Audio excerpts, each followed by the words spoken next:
ಮುಸಲ್ಮಾನರು ಅಂದ ತಕ್ಷಣ ನಮ್ಗೆಲ್ಲರಿಗೂ ನೆನಪಾಗುವಂಥದ್ದು ಅವರು ಪಾಲಿಸುವಂತಹ ಕೆಲವು ನಿಯಮಗಳು. ತಮಗಿಷ್ಟ ಬಂದಂತೆ ಇರುವಂತಹ ಒಂದು ರಾಜ್ಯದ ನಿರ್ಮಾಣಕ್ಕಾಗಿ ಹೊಸ ಪ್ಲಾನ್ ಅನ್ನ ಕೂಡ ಮಾಡ್ತಾ ಇದ್ದಾರೆ. ಹೊಸ ಇಸ್ಲಾಂ ಧರ್ಮದ ನಿರ್ಮಾಣವಾಗಬೇಕು, ಇದೇ ಈ ಹೊಸ ರಾಜ್ಯ ನಿರ್ಮಾಣದ ದೊಡ್ಡ ಗುರಿ. ಇಲ್ಲಿ ಜನರು ತಮಗೆ ಇಷ್ಟ ಬಂದಂತೆ ಇರಬಹುದು, ಇಲ್ಲಿ ಮದ್ಯಪಾನಕ್ಕೆ ಯಾವುದೇ ರೀತಿಯ ನಿಷೇಧ ಇಲ್ಲ, ತಾವು ಇಷ್ಟಪಡುವಂತಹ ಉಡುಗೆಯನ್ನೇ ಧರಿಸಬಹುದು. ಇಲ್ಲಿನ ಧರ್ಮಗುರುಗಳಾಗಿರುವಂತಹ ಎಡ್ಮಂಡ್ ಬ್ರಹ್ಮಾಜ್ ಹೇಳಿದ್ದಾರೆ. ಎಡ್ಮಂಡ್ ಬ್ರಹ್ಮಾಜ್ ಬಾಬಾ ಮೊಂಡಿ ಅಂತಾನೆ ತನ್ನ ಅನುಯಾಯಿಗಳಿಗೆ ಚಿರಪರಿಚಿತರು. ಹೊಸ ಮುಸ್ಲಿಂ ರಾಜ್ಯದ ಬಗ್ಗೆ ಈ ಕಟ್ಟರ್ ಪಂಥೀಯ ಮುಸಲ್ಮಾನರ ಧೋರಣೆ ಯಾವ ರೀತಿ ಇರಬಹುದು ಅನ್ನುವಂಥದ್ದೇ ದೊಡ್ಡ ಕುತೂಹಲ.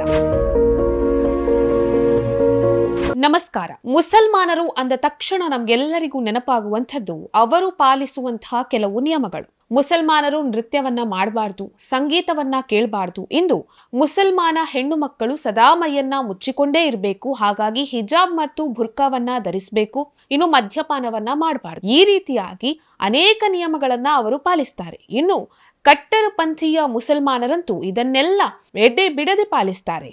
ಇನ್ನು ಈ ಮುಸಲ್ಮಾನರು ತಮ್ಮ ನಿಯಮಗಳನ್ನ ಎಷ್ಟು ನಿಯತ್ತಾಗಿ ಫಾಲೋ ಮಾಡ್ತಾರೆ ಅನ್ನೋದಕ್ಕೆ ಒಂದು ಉದಾಹರಣೆ ಕೊಡ್ತೇನೆ ಕೇಳಿ.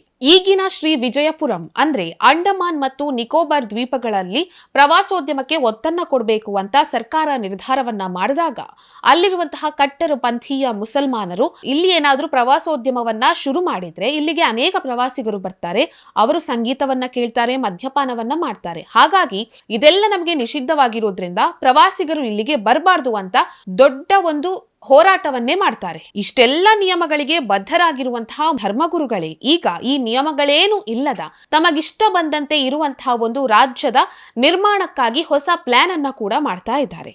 ಇನ್ನು ಈ ಹೊಸ ರಾಜ್ಯ ನಿರ್ಮಾಣ ಆಗ್ತಾ ಇರುವುದು ಅಲ್ಬೇನಿಯಾದ ಟಿರಾನಾದಲ್ಲಿ. ಇಲ್ಲಿ ಜನರು ತಮಗೆ ಇಷ್ಟ ಬಂದಂತೆ ಇರಬಹುದು, ಇಲ್ಲಿ ಮದ್ಯಪಾನಕ್ಕೆ ಯಾವುದೇ ರೀತಿಯ ನಿಷೇಧ ಇಲ್ಲ, ತಾವು ಇಷ್ಟಪಡುವಂತಹ ಉಡುಗೆಯನ್ನೇ ಧರಿಸಬಹುದು, ಇಲ್ಲಿ ಯಾವುದೇ ರೀತಿಯ ನಿಯಮಗಳನ್ನ ಜನರ ಮೇಲೆ ಹೇರಲ್ಲ ಅಂತ ಇಲ್ಲಿನ ಧರ್ಮಗುರುಗಳಾಗಿರುವಂತಹ ಎಡ್ಮಂಡ್ ಬ್ರಹ್ಮಾಜ್ ಹೇಳಿದ್ದಾರೆ. ಎಡ್ಮಂಡ್ ಬ್ರಹ್ಮಾಜ್ ಬಾಬಾ ಮೊಂಡಿ ಅಂತಾನೆ ತನ್ನ ಅನುಯಾಯಿಗಳಿಗೆ ಚಿರಪರಿಚಿತರು.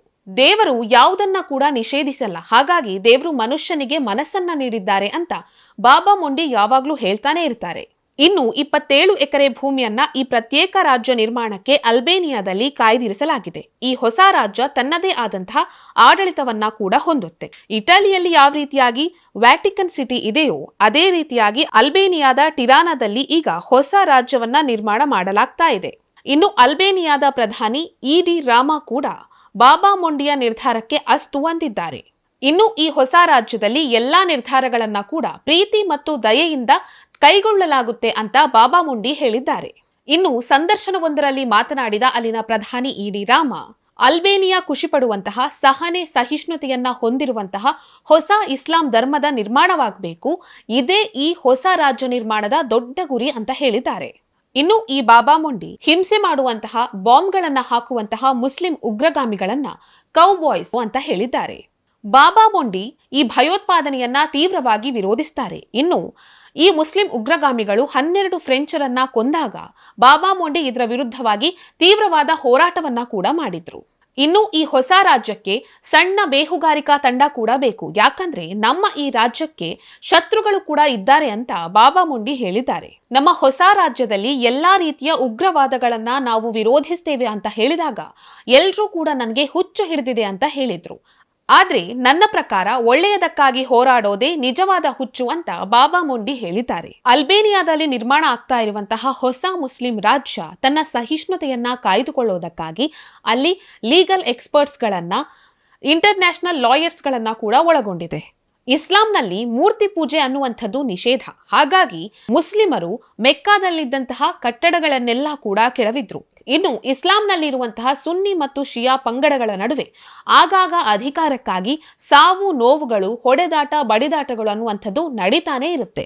ಹೀಗಿರ್ಬೇಕಾದ್ರೆ ಅಲ್ಬೇನಿಯಾದಲ್ಲಿ ನಿರ್ಮಾಣ ಆಗ್ತಾ ಇರುವಂತಹ ಹೊಸ ಮುಸ್ಲಿಂ ರಾಜ್ಯದ ಬಗ್ಗೆ ಈ ಕಟ್ಟರ್ ಪಂಥೀಯ ಮುಸಲ್ಮಾನರ ಧೋರಣೆ ಯಾವ ರೀತಿ ಇರಬಹುದು ಅನ್ನುವಂಥದ್ದೇ ದೊಡ್ಡ ಕುತೂಹಲ. ಈ ವಿಡಿಯೋ ನಿಮಗೆ ಇಷ್ಟ ಆಗಿದ್ದಲ್ಲಿ ಲೈಕ್ ಮಾಡಿ, ಶೇರ್ ಮಾಡಿ, ಕಮೆಂಟ್ ಮಾಡಿ. ನೀವಿನ್ನೂ ನಮ್ಮ ಚಾನೆಲ್ ಅನ್ನ ಸಬ್ಸ್ಕ್ರೈಬ್ ಮಾಡಿಲ್ಲ ಅಂದ್ರೆ ದಯವಿಟ್ಟು ಸಬ್ಸ್ಕ್ರೈಬ್ ಮಾಡಿ.